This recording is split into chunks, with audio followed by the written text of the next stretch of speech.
ये वीडियो वैसे तो मुंबई यूनिवर्सिटी के स्टूडेंट्स की टेक्स्ट बुक को रेफरेंस लेके बनाया गया है, लेकिन इसमें जो नॉलेज दी जा रही है वो बाकी सब यूनिवर्सिटी के स्टूडेंट्स या बाकी नॉर्मल लोग भी इसको यूज कर सकते हैं। Hello students, welcome back to scholar जिला। आज के वीडियो में हम देखने वाले हैं एक प्रैक्टिकल प्रॉब्लम जो बेस्ड है इंटरनल रिकंस्ट्रक्शन के ऊपर। ये चौथा वीडियो है। पिछले 3 वीडियो में हमने चैप्टर का इंट्रोडक्शन और एक प्रैक्टिकल प्रॉब्लम देखे थे। अगर आपने वो वीडियो नहीं देखा है तो आप लोग वो वीडियो जरूर देख लीजिए, क्योंकि मैंने बेसिक से मतलब एडवांस लेवल तक क्वेश्चन ले जा रहा हूं।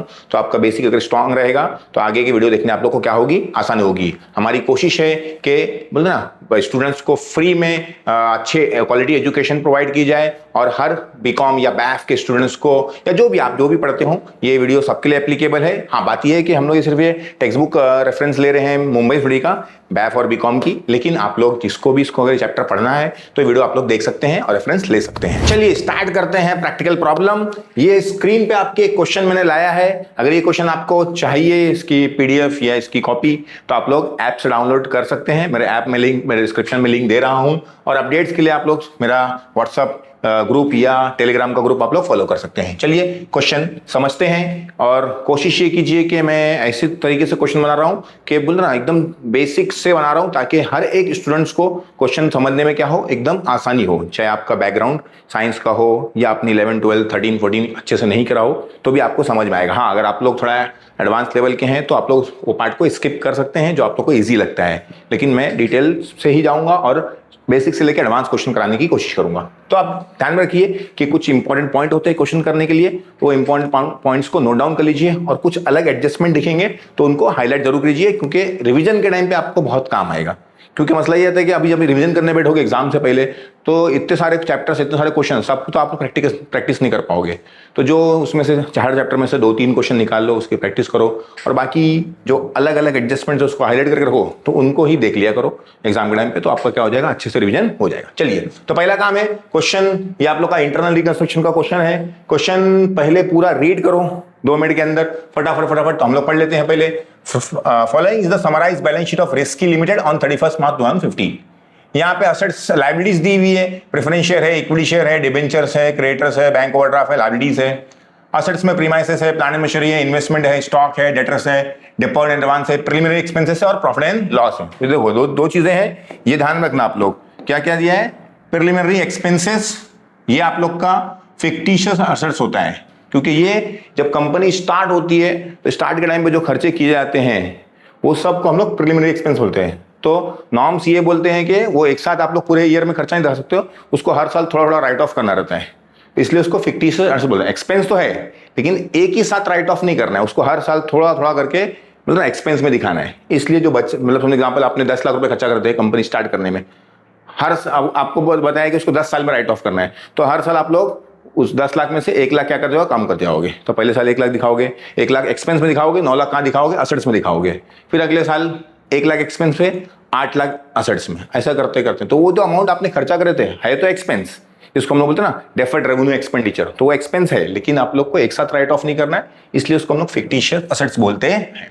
ठीक है, तो ये ध्यान में रखना, क्योंकि ये चैप्टर मैंने बताया था आपको कि फिक्टिशियस असेट्स को हम लोग को क्या करना है, चाहे क्वेश्चन में बोले चाहे नहीं बोलो, उसको हम लोग को इंटरनल रिकंस्ट्रक्शन चैप्टर के अंदर उसको खुद से राइट ऑफ कर देना है। पिछले क्वेश्चन में बोल के दिया था, ये क्वेश्चन में शायद नहीं बोला है, देखेंगे हम लोग अभी। नेक्स्ट है प्रॉफिट एंड लॉस का डेबिट बैलेंस। यहाँ पे बैलेंस दिया मतलब ये आप लोग का असेट्स में दिया है, लेकिन एक्चुअल में क्या होता है, ये आप लोग का लॉस होता है। ठीक है, तो चलिए अब आगे बढ़ते हैं क्वेश्चन में।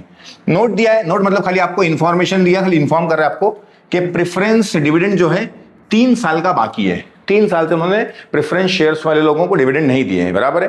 तो इसका मतलब क्या है कि प्रेफरेंस शेयर्स के बहुत सारे क्या होते हैं, टाइप्स होते हैं। उसमें से एक टाइप है क्यूमुलेटिव और non cumulative. Mostly cumulative dividend मतलब प्रेफरेंस शेयर क्यूमुलेटिव ही होते हैं। तो यहां पे जो दिया है कि भाई 3 साल से उन लोग का डिविडेंड अभी तक आप लोग ने पे किया नहीं है, तो ये लिखा हुआ है। ठीक है, आप खाली देख लेना है कि क्वेश्चन में मतलब अब वो पे नहीं करे आपने तो आपकी लायबिलिटी है, तो क्या लायबिलिटी में दिया हुआ है, क्या नहीं दिया हुआ है, तो इतना टेंशन की बात नहीं। चले आगे आते हैं। रिकंस्ट्रक्शन एक्सपेंसेस वेर 16,000, तो ये तो खर्चा है आपका। रिकंस्ट्रक्शन जब आप इंटरनल रिकंस्ट्रक्शन कर रहे हैं तो खर्चा करेंगे आप लोग को, तो ये आप लोग का एक्सपेंस है। ठीक है, आगे दिया है paid up value of equity shares to be reduce, बहुत सारी चीजें हैं, लास्ट में पढ़ लेते हम लोग, ये मैं इतना डिटेल में नहीं पढ़ रहा हूं, जब क्वेश्चन पढ़ते हैं तो समझाते होगा। लास्ट में लिखा है you are required to pass journal entries in the books of risk limited in the to record the about transactions. तो इसके लिए उन्होंने यहाँ पे आप लोग के लिए कॉलम्स बना लिया मैं। ये कैपिटलेशन ये क्वेश्चन में नहीं बोला है तो ये एप्लीकेबल नहीं रहेगा। हाँ, ये ध्यान में रखिए आप लोग। तो मैं कट कर लेता हूँ, लेकिन ऐसा कट करने की जरूरत नहीं है, आप लोग मत बनाइए, क्योंकि अभी कैसा मैंने फॉर्मूला बना के रखा हूँ, इसकी वजह से वो बना हुआ है, क्योंकि सारे क्वेश्चंस में आता है मोस्टली। ये क्वेश्चन में सिर्फ जनरली बोल रहा तो ध्यान रखना। अब कुछ मैंने इंपॉर्टेंट चीजें बताया था आप लोग को, जो बोला था कि जिंदगी भर के लिए उसको नोट डाउन कर लीजिए। क्या बताया था मैंने? अगर आपके पास असेट्स है तो असेट्स का जो बैलेंस होता है हमेशा क्या होता है? डेबिट होता है। तो उसको बढ़ाने के लिए आप लोग डेबिट करेंगे और कम करने के लिए क्या करते हैं? क्रेडिट करते हैं। असेट जब भी बढ़ती है तो डेबिट करना है, कम होती है क्या करना है? क्रेडिट करना है। वैसे ही लाइबिलिटीज का मैंने आप लोग को बताया था, लाइबिलिटी का बैलेंस क्या होता है? क्रेडिट होता है। उसको बढ़ाने के लिए क्रेडिट करना पड़ेगा और कम करने के लिए डेबिट। ये हमेशा के लिए याद रखो। एक्सपेंसेस डेबिट करने रहता है और इनकम जो रहती है, इनकम और गेन बोल सकते हैं हम लोग, उसको क्या करना रहता है? उसको क्रेडिट करना रहता है। ये आपके गोल्डन रूल्स है। इसके बेस पे आप हर चैप्टर की कभी भी आ जाएंगे आप लोग जर्नल एंट्री कर सकते हैं। लॉजिकल क्लैरिटी आप लोग को हर चैप्टर में थोड़ा अलग अलग रहेगी, तो आपको ध्यान रखना पड़ता है। तो चलिए अब स्टार्ट करते हैं डायरेक्टली फटाफट। पहला, रिकंस्ट्रक्शन एक्सपेंसेस वेर 16,000। कंपनी ने रिकंस्ट्रक्शन एक्सपेंसेस की है, बराबर है, उसका खर्चा कितना है? 16,000। अभी मैंने आपको क्या बताया? जब भी एक्सपेंस रहेंगे तो आप लोग कहां लिखते हैं? उसको डेबिट में लिखते हैं। तो डेबिट में लिख दीजिए। ये आपका जनरल एंट्री नंबर 1 है, रिकंस्ट्रक्शन एक्सपेंसेस। तो मैंने आप लोग को बताया था इस चैप्टर में कोई भी आपको फायदा होगा, नुकसान होगा, तो सबके बदले आपको कौन सा अकाउंट लिखना है? Capital reduction account. तो ध्यान रखना। तो पहले आ जाएगा आप लोग का capital reduction account. Capital reduction account, क्योंकि ये आपका खर्चा है तो खर्चा डेबिट होता है, तो मैंने डेबिट में लिख दिया। अब आप खर्चा करेंगे तो आपका पैसा जाएगा, तो पैसा जाएगा तो असेट्स, पैसा जो है आपका पास असेट्स है ना, बैंक अकाउंट, तो क्या हो रहा है आप लोग का? कम हो रहा है। तो असेट्स कम होती है तो कहां लिखते हैं आप लोग? क्रेडिट में लिखते हैं। तो लिख दीजिए टू बैंक। आप नरेशंस के लिए मैं आप लोग को बताया था कि मैं नीचे स्क्रीन पे आप लोग को नरेशन मेंशन कर दूंगा, क्योंकि नरेशन में क्या होता है थोड़ा टाइम से जाएगा और सिंपल रहता है। जो आपको क्वेश्चन लेके आप लोग उठा के लिख सकते हैं, तो कोई बड़ा काम नहीं होता, ऐसे लिख दो directly being reconstruction expenses paid, तो हो जाएगा, कोई बड़ा काम नहीं है। ठीक है, चलिए अमाउंट कितना है उसका? 16,000।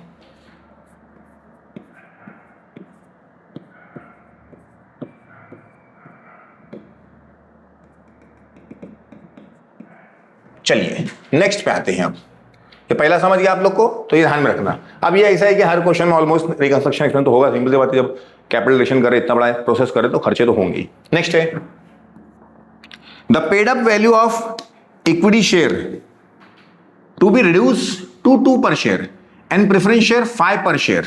However, both the face value of the equity share and preference share remains unchanged.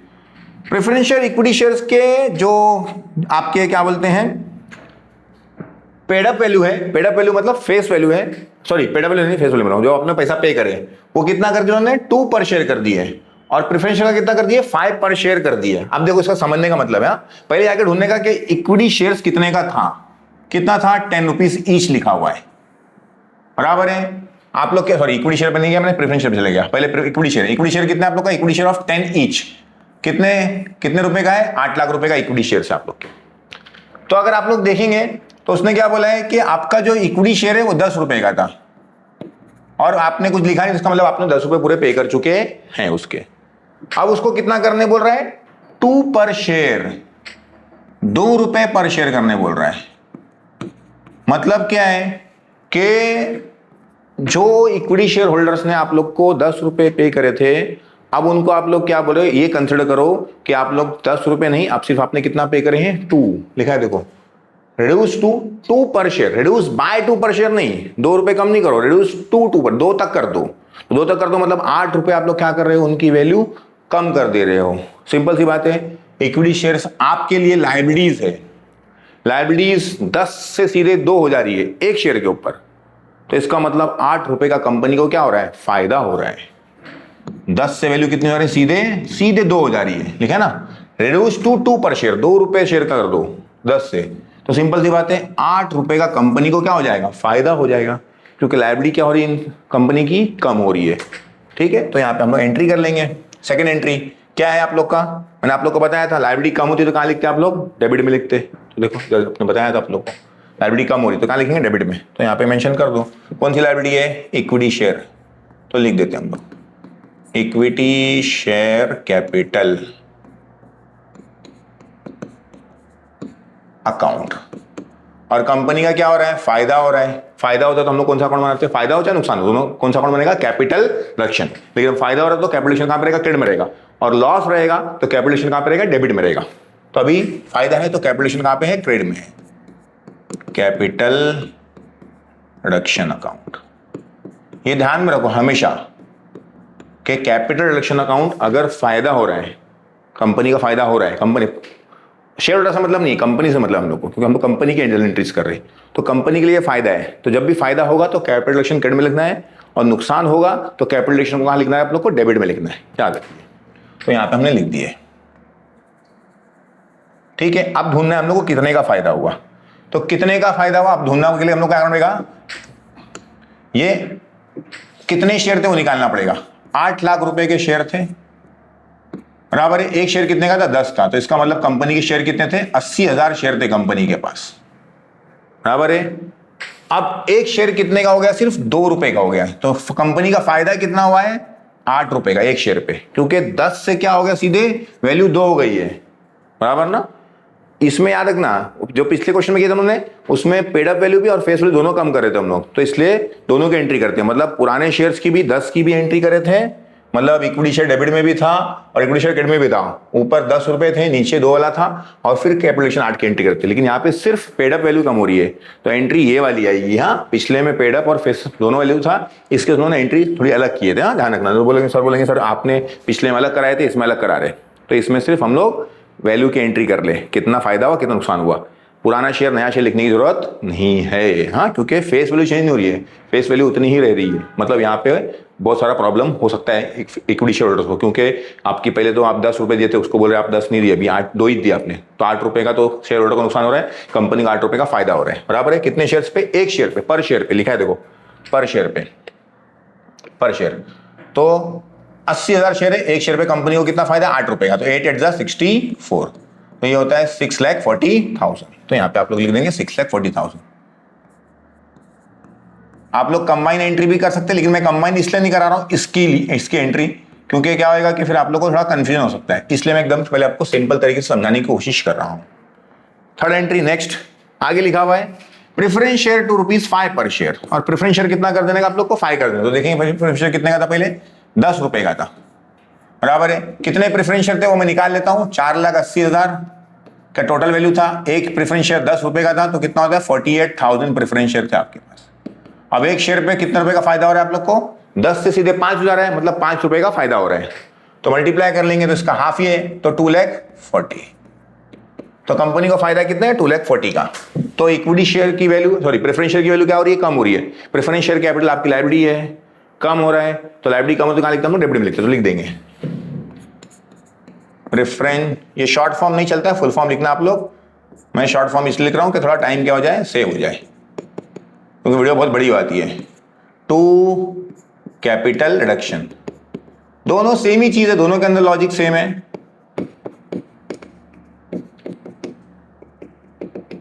अभी मैं डैश डाल के डॉट डाल के डिबेट लिख नहीं रहा हूं हर क्वेश्चन में, वो आप लोग को लिखना रहता है, मैं अभी नहीं लिख रहा हूं हर एक उसमें एंट्री में।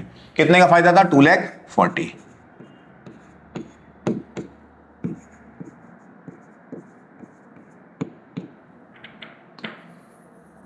नरेशन के मैंने आप लोग को बोला है, मैं डिस्क्रिप्शन में लिंक दे रहा हूँ, सॉरी नीचे लिंक दे रहा हूँ, वीडियो के नीचे ही लिंक नहीं दे रहा हूँ, सॉरी वीडियो के नीचे ही लिख दूंगा, आप लोग वहां से पढ़ लीजिए। अब देखिए 10 से 2 रुपए हो जा रहा है वैल्यू की, शेयर की वैल्यू कम कर दे रहे हैं हम लोग, तो मतलब हमारा फायदा है, तो हमने ये एंट्री करे इक्विटी शेयर वाली। वैसी सेम प्रेफरेंस शेयर की है, भाई नाम चेंज है बस, वो भी लायबिलिटी है, लायबिलिटी कम हो गई तो डेबिट में लिखते, तो प्रेफरेंस शेयर के नाम डेबिट में लिखे, और फायदा होगा तो कैपिटलेशन क्रेडिट में लिख दिए, हो गया फिनिश, पहला सेकंड में खत्म। नेक्स्ट क्या लिखा है, creditors due were settle as, creditors का जो पैसा था उसको हम लोग क्या कर रहे हैं, सेटल कर रहे हैं। कैसा सेटल कर रहे हैं वो देखो, अब कुछ बोला नहीं कितना सेटल कर रहे हैं, तो ध्यान देने का कि क्रेडिटर्स को हम लोग सेटल, क्रेडिटर्स का अमाउंट कितना है, 4 लाख रुपया, ये 4 लाख को हम लोग क्या कर रहे हैं, सेटल कर रहे हैं। अब सोचो सेटल कर रहे हैं मतलब क्रेडिटर्स को क्या कर रहे हैं, पूरा उसका पेमेंट, मतलब उसको बोल रहे ना पूरा खत्म कर दे रहे क्रेडिटर्स को, ठीक है, या उनका पूरा बोलते ना हिसाब किताब कर दे रहे। तो क्रेडिटर्स सेटल करने का मतलब क्रेडिटर्स को हम लोग कुछ ना कुछ देंगे, तो क्रेडिटर्स लायबिलिटी होती है, लायबिलिटी को कम कर रहे हैं, लायबिलिटी कम करने के काम हम लोग डेबिट में लिखते हैं, तो यहाँ पे लिखेंगे डेबिट में क्रेडिटर्स, ये ध्यान में रखना आप लोग, क्योंकि क्रेडिटर्स क्या है, लायबिलिटी, उनको सेटल कर रहे हैं, तो मतलब कम कर रहे हैं। कम कर रहे हैं तो कहाँ पे लिखेंगे हम लोग? लायबिलिटी को कम करते हैं तो डेबिट में। हाँ, असेट कम करेंगे तो क्रेडिट में। ध्यान देंगे, अभी लायबिलिटी है ये क्रेडिटर्स। क्या लिखा है? 20% इमीडिएट पेमेंट इन कैश, उसको 20% पेमेंट कर दो। तो पेमेंट कर देंगे तो पैसा जाएगा, तो बैंक क्रेडिट में आएगा। तो टू बैंक कितना परसेंट? 20%। अभी देखो क्रेडिटर्स का अमाउंट कितना था? 4 लाख। तो मैं यहां पे 4 लाख लिखता हूं पहले, बराबर है। उसका कितना परसेंट? 20%। तो 20% निकालेंगे तो 4 2 जा 8, 80,000। तो 80,000 रुपए उसको पे कर दो, क्योंकि 20% पेमेंट बोला है। नेक्स्ट क्या बोला है वो देखो, 40% अमाउंट इज कैंसल्ड। 40% अमाउंट क्या हो रहा है? कैंसिल हो जा रहा है। मतलब सिंपल सी बात है, क्रेडिटर्स हमारा अपना अमाउंट 40% क्या कर रहे हैं? कैंसिल कर दे रहे हैं, मतलब माफ कर दे रहे हैं। तो हम लोग का क्या हो गया? कंपनी का फायदा हो गया। तो कंपनी का फायदा हो तो हम लोग कौन सा अकाउंट बनाते हैं? Capital reduction. क्रेडिट में लिखेंगे ना फायदा हो गया तो क्या लिखेंगे? कैपिटल रिडक्शन के कंपनी का फायदा हो गया। कंपनी का फायदा कितना हो गया? 40% का। तो 40% निकालेंगे तो 4 4 जा 16, तो ये हो गया 1,60,000। कैलकुलेटर का यूज कर सकते हैं आप लोग। ओरली मुझे आ रहा है तो मैं ओरली कर दे रहा हूं फटाफट, ठीक है। चलिए अब आगे बढ़ते हैं। नेक्स्ट क्या लिखा है? And 40% paid by issue of 6% debenture. और जो 40% है उसको हम लोग कैसे सेटल कर रहे हैं? लिखा है देखो, 40% paid by issue of 6% debentures. उन लोग के डिबेंचर दे रहे हैं। अब डिबेंचर दे रहे हैं मतलब कंपनी के डिबेंचर क्या? डिबेंचर क्या होती है? कंपनी के लिए लायबिलिटी। कंपनी डिबेंचर दे रही है, मतलब लायबिलिटी क्या हो रही है? कंपनी की बढ़ रही है। तो डिबेंचर लायबिलिटी बढ़ती तो कहां लिखते हैं? क्रेडिट में लिखते हैं। तो 6% डिबेंचर, ठीक है। कितना है वो? 40% का। डिबेंचर का नाम है 6% डिबेंचर। 40% अमाउंट का उन लोग को क्या दे रहे हैं? हम लोग डिबेंचर दे रहे हैं। ये 6% उसका नाम है। नाम इस मतलब उसमें मोस्टली क्या होता है? 6% का इंटरेस्ट मिलता है ईयरली, ठीक है। तो चलिए 40% निकालेंगे तो इसका कितना हो जाएगा? 1,60,000। किसका निकालना है? क्रेडिटर्स का ही सेटलमेंट है। ये 40 उन लोग का जो अमाउंट था, मतलब 100% का, उन्होंने उसके क्या कर दिए? 3 पार्ट कर दिए, 20%, 40% और 40%। ये अमाउंट था 4 लाख। तो 4 लाख के हिसाब से ही हम लोग को ये सब निकालना है। तो ये आया था हम लोग का 80,000, 1,60,000, 1,60,000। ये था आप लोग का कैश, अपने पैसे पेमेंट किए, इसको कैंसिल हो गया तो ये फायदा हो गया। और ये तुम्हारा क्या है? डिबेंचर से। तो इस तरह से हमने इसकी पोस्टिंग की है, ठीक है। ये हो गया आपकी 4th एंट्री। नेक्स्ट है आप लोग का अगला एडजस्टमेंट। क्या लिखा है? Other liabilities of 80,000 is to be cancelled. जो अदर लायबिलिटीज वो क्या हो आपकी? कैंसिल हो गया। अदर लायबिलिटी देखो यहाँ पे 3,20,000 की थी, लेकिन उसको कुछ नहीं बोला, उसके खाली बोला है कि 80,000 की अदर लायबिलिटी क्या हो रही है? आपकी कैंसिल हो रही है। तो लायबिलिटी जब भी कैंसिल हो रही है मतलब क्या होगी? कम होगी। कम होगी तो हम लोग लायबिलिटी कम होती है कहां लिखते हैं? हम लोग डेबिट में लिखते हैं, बराबर है। सॉरी, लायबिलिटी कम होगी तो हम लोग कहां लिखते हैं? डेबिट में लिखते हैं। तो यहाँ पे लिखते हैं हम लोग। चलिए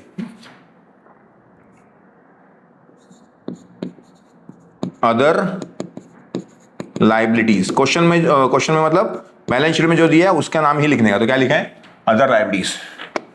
आइडल लायबिलिटीज कम हो गई तो लायबिलिटीज कम हो तो हम लोग डेबिट में लिखते हैं। और लायबिलिटीज कम हो तो हमारा फायदा हो गया। तो फायदा हो तो कौन सा अकाउंट बनाते हैं हम लोग? Capital reduction. तो क्रेडिट में क्या आ जाएगा? Capital reduction. कितने का फायदा हो गया? 80,000 डायरेक्टली दिया हुआ है, इनडायरेक्टली जाने की जरूरत नहीं है, ठीक है। चलिए अब आते हैं हम लोग नेक्स्ट पे। नेक्स्ट क्या बोले आप लोग का? A call of 3 per share on equity share is to be made and received. बराबर है। वो लोग क्या कर रहे हैं? 3 रुपए का कॉल कर रहे हैं। किसको? इक्विटी शेयर्स को। Is made and received. हम लोग 3 रुपए उन लोग से क्या कर रहे हैं? कॉल कर रहे हैं। मतलब इक्विटी शेयर से हम लोग 3 रुपए मांग रहे हैं। अब आप लोग बोलेंगे सर उन लोगों ने तो पैसे दे चुके थे। अभी आप लोगों ने पढ़े ना कि हम लोगों ने उसकी 10 की वैल्यू क्या कर दी है? 10 से सीधे क्या कर दिए? 2 रुपए पेडअप कर दिए। मतलब अभी उन लोगों ने हम लोग क्या, कंपनी क्या कंसिडर कर रही है? आपकी फेस वैल्यू तो नहीं कम करी, फेस वैल्यू 10 ही है, और कंसिडर कर रही है उसमें 2 नुकसान हो रहा है शेयर होल्डर का कि भाई एक तो 10 रुपए का जो उन्होंने शेयर लिए थे उसकी वैल्यू आप कम समझ रहे हो, और उसकी फेस वैल्यू नहीं कम कर रहे हो। फेस वैल्यू कितनी रख रहे हो? 10 ही रख रहे हो।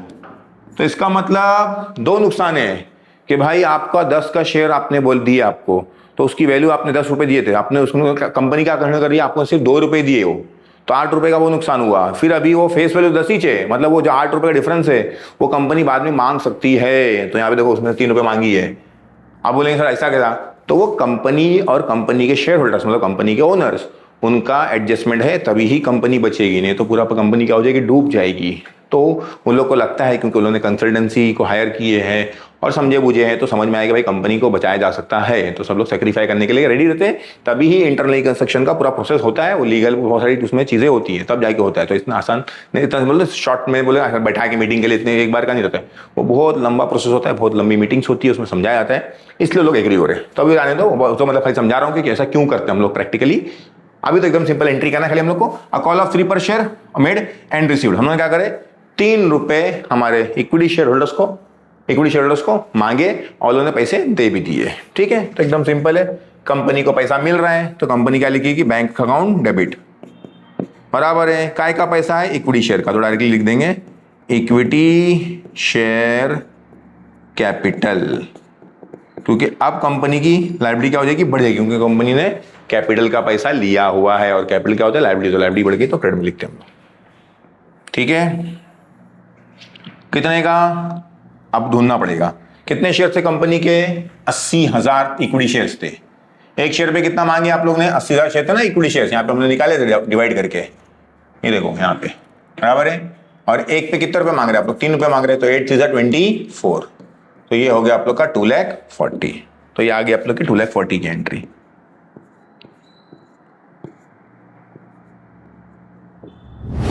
ये आ गया आप लोग का 2,40,000। तो ये हो गया आप लोग की एंट्री नंबर 5। अभी क्या हो गया कि क्वेश्चन में थोड़ी मिस्टेक हो गई है, मैंने जो क्वेश्चन बनाया है इसमें क्या हो गया कि ये जो 5 एडजस्टमेंट थे वो नीचे थे, और ये जो 5 एडजस्टमेंट जो मैंने अभी इमेज को चेंज करके लाया है ये ऊपर के 5 है, मतलब ये 5 पहले है और ये समझो 6th है, 7th है, 8th है, 9th है और 10th है। तो सीक्वेंस थोड़ा चेंज हो गया जेनेटिक्स का, तो ये सीक्वेंस भी थोड़ा चेंज रहेगा, लेकिन कोई जरूरी नहीं, आप लोग ये सीक्वेंस से करेंगे तो भी मार्क्स मिल जाता है, उसको कोई टेंशन नहीं रहता सीक्वेंस का।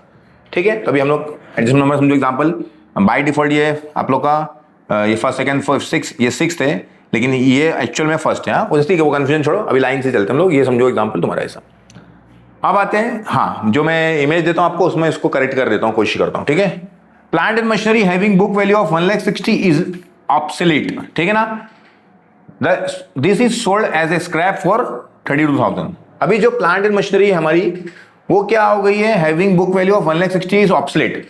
1,60,000 की हमारी प्लांट मशीनरी जो थी, मतलब ऐसे तो बहुत सारी की है प्लांट मशीनरी, 10 लाख की है, लेकिन उसमें से 1,60,000 की जो प्लांट मशीनरी है वो ऑब्सोलीट हो गई। ऑब्सोलीट मतलब एक्चुअली में ऐसा होता है, ऑब्सोलीट का मतलब कि टेक्नोलॉजी जब अपग्रेड होती है तो पुरानी चीज़ों की क्या होती है, वैल्यू कम होती है। जैसे एग्जांपल हम लोग लैपटॉप्स देखेंगे, डेस्कटॉप देखेंगे, तो पहले बोलते ना अलग अलग तरीके के सॉफ्टवेयर चलते थे या अलग अलग तरीके के रैम वगैरह चीज़ें चलती थी। अब उसके अंदर अपडेट आ गया है, पहले HDD था तो तुम्हारा क्या बोले ड्राइव में, अब वो SSD आ गया है। पहले अलग तरह का i3, i4, i3, i5, i7 अभी चल रहा है, उससे पहले कुछ और चीज़ें चलती थी। तो इससे क्या होता है, पुरानी चीज़ों की वैल्यू क्या होती है, कम है, जब टेक्नोलॉजी क्या होती है, अपग्रेड होती है, तो उसी को हम लोग बोलते हैं ऑब्सोलीट। ठीक है, तो 1,60,000 की हमारी मशीनरी क्या हो गई, ऑब्सोलीट हो गई है, बराबर है। और उसको उन्होंने बेच दिया स्क्रैप में, कितने का बेचे, 32,000 में बेच दिए उसको। ठीक है, अब उसकी एंट्री करना है। अब पहले सिंपल से सोचिए, प्लांट एंड मशीनरी क्या होता है, हमारा एसेट्स होता है। प्लांट मशीनरी क्या होता है, हमारा असर होता है, वो हमारा क्या हो गया, खराब हो गया, तो हम उसको बेच रहे, बराबर। तो प्लांट मशीनरी हमारा असर से, असर का मतलब लिखते हम लोग क्रेडिट में लिखते, तो क्रेडिट में लिख दीजिए टू प्लांट एंड मशीनरी। ठीक है,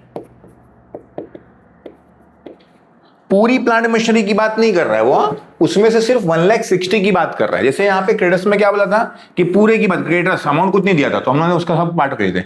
यहाँ पे सिर्फ 1,60,000 की बात कर रहा है, मतलब उसमें से पूरी प्लांट मशीनरी नहीं, एक ही 10,40,000 की नहीं है, बहुत सारी होगी अलग अलग, सब मिला के 10,40,000 का है, उसमें से 1,60,000 की ऑब्सोलीट हुई है। तो 1,60,000 की हम लोग की मशीनरी जा रही है, तो हम लोग 160 असेट्स, मशीनरी असेट्स होती है, जा रही है तो क्रेडिट में लिख देंगे, बराबर है।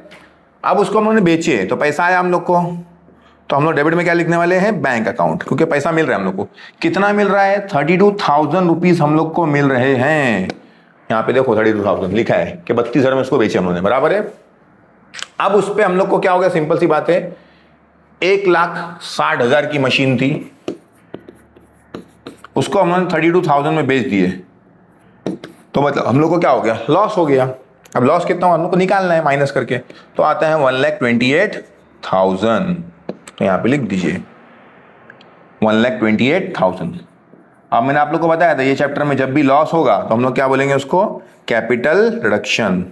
नॉर्मली हम लोग प्रॉफिट एंड लॉस अकाउंट बनाते हैं, हाँ, चाहे प्रॉफिट हो चाहे लॉस हो, लेकिन इस चैप्टर में उसके बदले हम लोग कौन सा अकाउंट बना रहे हैं? Capital reduction. प्रॉफिट होगा तो हम लोग क्रेडिट में लिखते हैं, लॉस होगा तो कहाँ पे? डेबिट में लिखते हैं। और अकाउंट क्या बनाते हैं? Profit and loss. लेकिन ये चैप्टर में हम लोग को क्या बनाना है? Capital reduction. प्रॉफिट होगा तो हम लोग भी तो भी कैपिटल रिडक्शन लिखेंगे, लॉस होगा तो भी कैपिटल रिडक्शन लिखेंगे। रूल वही है कि प्रॉफिट होगा तो क्रेडिट में लिखेंगे कैपिटल रिडक्शन को, लॉस होगा तो कहाँ पे लिखेंगे? डेबिट में लिखेंगे। जैसे यहाँ पे लॉस हुआ है तो हम लोगों ने कैपिटल रिडक्शन को डेबिट में लिखेंगे। कितने का लॉस हुआ? 1,32,000 का। ठीक है, तो ये हो गया आप लोग का एडजस्टमेंट नंबर। बाय डिफॉल्ट देखेंगे तो अगर 6 हो गया, बराबर है। अब आते हैं हम लोग का next, depreciation on plant machinery is to be provide to extend of 80,000। Depreciation का मतलब होता है असेट्स की वैल्यू कम होना। असेट्स की वैल्यू कम करना मतलब असेट कम करना तो क्रेडिट में लिखते हैं, तो यहाँ पे लिख देंगे हम लोग 8 है शायद ये, हाँ 8 टू प्लांट एंड मशीनरी, बराबर है। असेट्स कम हो रही है तो असेट्स को क्रेडिट में लिखते हैं हम लोग, प्लांट एंड मशीनरी। कितने की कम हो गई है? 80,000 से कम हो गई, 80,000। और इस चैप्टर में मैंने बताया आप लोग को, चाहे फायदा हो चाहे नुकसान हो, अभी नॉर्मली क्या करते हैं हम लोग? डेप्रिसिएशन लिखते थे, यहाँ पे डेप्रिसिएशन लिखेंगे, यहाँ पे क्या लिखेंगे? Capital reduction. याद रखना, कैपिटल रिडक्शन।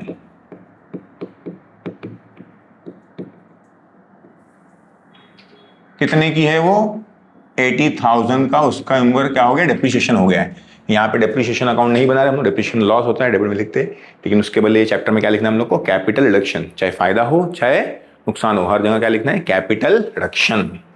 ठीक है, तो ये हो गया आप लोग का एडजस्टमेंट नंबर 7 बाय डिफॉल्ट देखेंगे तो। एक्चुअल में ये क्वेश्चन के हिसाब से थोड़ा आगे पीछे हो गया था, तो वहां पे ध्यान देना आप लोग। नेक्स्ट लिखा है, stock include item of ₹96,000 were sold at loss of 50%। Stock कितने का था? 96,000 का था। उसमें से हम लोगों ने क्या करे? लॉस में बेच दिया उसको पूरा, बराबर है।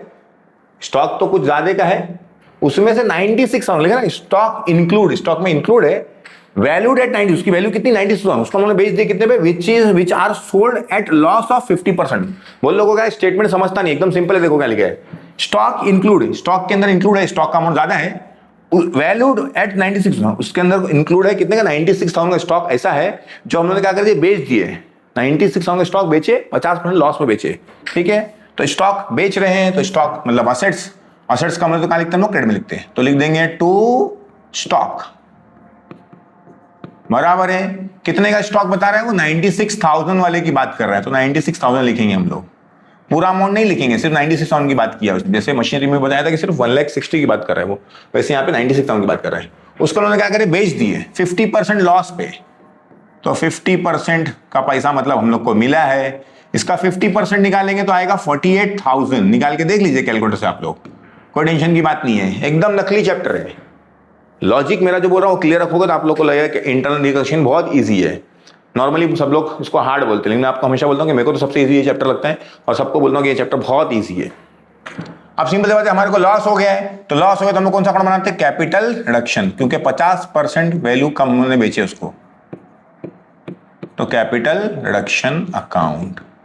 कितने का लॉस है? 48,000 का। आधा प्रॉफिट, आधा मतलब आधे में बेचे, आधा हम लोग का क्या हो गया? लॉस हो गया, तो 50-50 निकाल दिया। नेक्स्ट है हम लोग का, अब लिखेंगे हम लोग, देखो आगे क्या लिखा हुआ है, ज्यादा बचा नहीं, 2-3 बचा है शायद। The present realisable value of investment is 1,12,000। जो हमारे इन्वेस्टमेंट्स है उनकी वैल्यू कितनी की थी? 2,40,000 की, लेकिन अब उसकी वैल्यू अगर उसको हम उसे बेचेंगे तो कितनी हो जाएगी? 1,12,000 की। कंपनी इसलिए तो लॉस में जा रही भाई, तुमने ऐसी जगह इन्वेस्ट करे कि जिसकी वैल्यू, हमारे इन्वेस्टमेंट की वैल्यू क्या हो जा रही है? कम हो जा रही है। कंपनी ने बहुत बोलता ना झोल झाल की थी, झोल की बोल सकते हैं, या मिस्टेक्स की थी, उसकी वजह से कंपनी की क्या हो गया है? लॉस में चल रही बहुत सालों से, इसलिए तो इंटरनल रिकंस्ट्रक्शन करना पड़ रहा है। इसलिए तो देखो ना, 2 लाख इन्वेस्टमेंट, 2,40,000 का इन्वेस्टमेंट था, वो कितने का हो गया है? 1,12,000 का हो गया है। ठीक है, तो चलिए अब लिखते हैं हम लोग। आप खाली ध्यान देना, यहाँ पे गलती करते हैं बहुत लोग के इसके कैलकुलेशन में गलती करते हैं। ये सब चीजें मैं आप लोग को मिटा देता हूँ, आप लोग ये स्क्रीन पहले करके ये सब नोट डाउन कर लेना, क्योंकि ये सब बहुत काम की चीजें होती है आप लोग के। ठीक है, अभी देखिए क्या था आप लोग का? स्टॉक कितने का था पहले? 2,40,000 का था। अब उसकी वैल्यू कितनी बची है? 1,12,000 की वैल्यू बची है, तो माइनस करेंगे तो आप लोग आएगा 1,28,000। मतलब आप लोग को 1,28,000 का क्या हो रहा है? नुकसान हो रहा है, क्योंकि 2,40,000 की चीज कितनी हो गई? 1,12,000 की हो गई है। इन्वेस्टमेंट आपका असेट्स है, और असेट्स कम होती है तो कहां लिखते हैं आप लोग? क्रेडिट में लिखते हैं। क्रेडिट में लिख देंगे आप लोग टू इन्वेस्टमेंट्स, बराबर है कितने का लॉस है? 1,28,000। 12,000 का नहीं, 12,000 की तो वैल्यू है उसकी। 2,40,000 से 1,28,000, सॉरी 2,40,000 से 1,12,000 हो गया, तो 1,28,000 का आपको लॉस हो गया। लॉस हो गया तो हम लोग डेबिट में क्या लिखते हैं? Capital reduction, capital reduction account.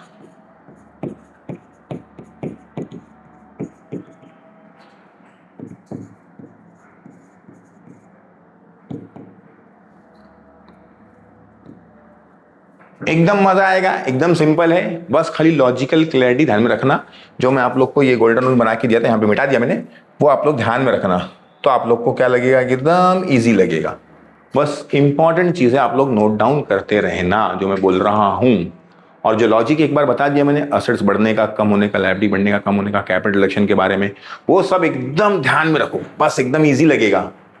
और कुछ भी डाउट लगता है तो कमेंट जरूर करो। और हाँ, बात यह है कि वीडियो तो देख लेते हो लेकिन लाइक नहीं करते हो, तो वीडियो को लाइक भी जरूर करो और अपने दोस्तों से दबा के शेयर करो, ताकि सारे लोगों को बोलते ना एजुकेशन, बोलते कॉमर्स के बारे में समझे, और कॉमर्स और अच्छे से लोग क्या करें, समझे। और ज़्यादा से लोग CA, CS, ACCA, CPA, CA, बोला एकदम हाई लेवल की चीज़ें करें, कोर्सेज करें, खाली सब इंजीनियर डॉक्टर नहीं बनते बेटे। ठीक है, चलो अभी आगे बढ़ते हैं। नेक्स्ट आते हैं, आपका एक आखिरी एडजस्टमेंट लिखा हुआ है, arrears of preference dividend is not payable. अब इसको देख के देखो बहुत लोग कंफ्यूज आते हैं। अरियर्स ऑफ प्रेफरेंस डिविडेंड जो कंपनी की क्या होती है? लायबिलिटी होती है, क्योंकि उसको पे करना बाकी है। लिखा भी था देखो यहाँ पे कि 3 साल से बाकी है पे करना, बराबर है। तो 3 साल से हम लोगों ने लायबिलिटी प्रेफरेंस डिविडेंड पे नहीं किए, और वो क्या करना पड़ रहा है हम लोग को? Not payable. मतलब प्रेफरेंस शेयर होल्डर ने क्या बोले कि भाई जाने दो, अभी कंपनी लॉस में चले तो हम लोग उसको माफ कर देते हैं। तो आप लोग क्या समझेंगे? भाई ये लायबिलिटी थी, कंपनी को पे नहीं करने पड़ रहा है, तो कंपनी का क्या है? ये फायदा है ना, क्योंकि कंपनी को माफ हो जा रही ना, तो कंपनी का फायदा है। लेकिन याद रखना, फायदा तो है, लेकिन क्या इसका अमाउंट बैलेंस शीट में है? क्या देखो है क्या?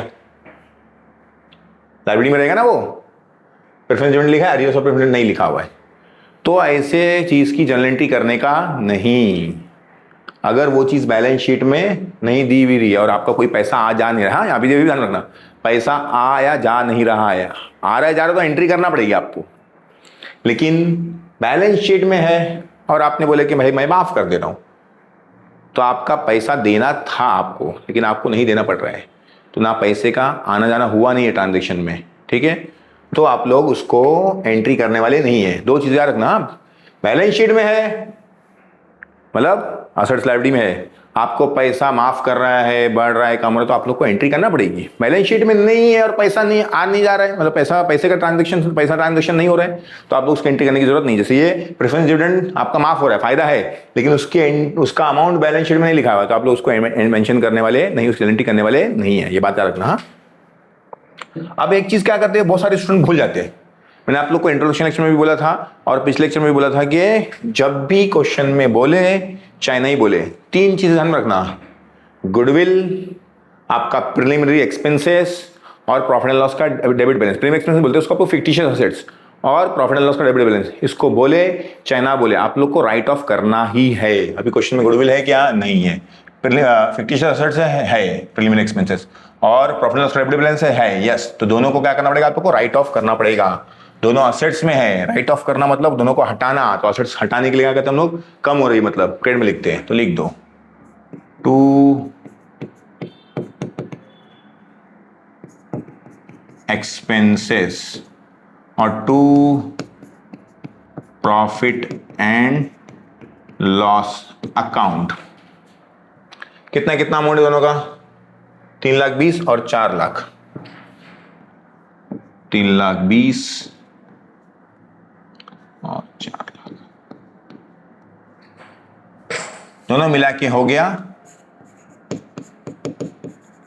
Capital reduction. क्योंकि असेट्स हमारे राइट ऑफ हो रहे हैं, मतलब हम लोग को नुकसान हो रहा है, और नुकसान हो रहा है हम लोग काम लिखते हैं, डेबिट में लिखते हैं, लेकिन कौन सा अकाउंट बनाते हैं? कैपिटल रिडक्शन अकाउंट बनाते हैं।